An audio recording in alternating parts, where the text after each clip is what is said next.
सक्षम police times news 112 सक्षम जनतेचा आवाज।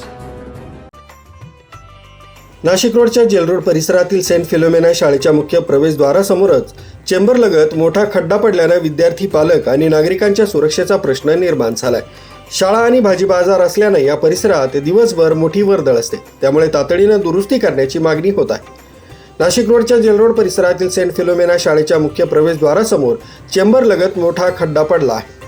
शाळेत ये जा करणारे विद्यार्थी, पालक तसंच परिसरातील नागरिक याच मार्गाचा वापर करत असल्यानं हा खड्डा धोकेदायक ठरत आहे। शाळेजवळ भाजी विक्रेत्यांची गर्दी असल्यानं सकाळी आणि सायंकाळी या ठिकाणी मोठ्या प्रमाणात वर्दळ असते।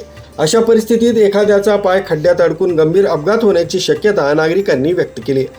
स्थानिक नागरिकांनी, पालकांनी संबंधित प्रशासनाचं लक्ष वेधत हा खड्डा तसंच चेंबरची तात्काळ दुरुस्ती करून रस्ता सुरक्षित करण्याची मागणी केली। मोठा अपघात घडण्यापूर्वीच प्रशासनानं तातडीनं कारवाई करावी अशी अपेक्षा व्यक्त केली जाते।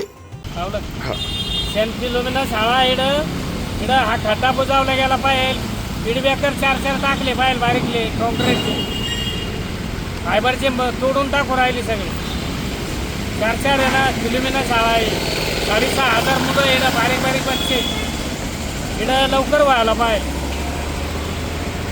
समोर सेंट फिलोमेना शाळा आहे, तिथे भरपूर विद्यार्थी शिकत आहे। तरी कृपया करून शासनाने या खड्ड्यांकडे लक्ष द्यावं। इथे भरपूर खड्डे झालेले आहेत, येताना जाताना विद्यार्थ्यांना खूप त्रास होतो आहे।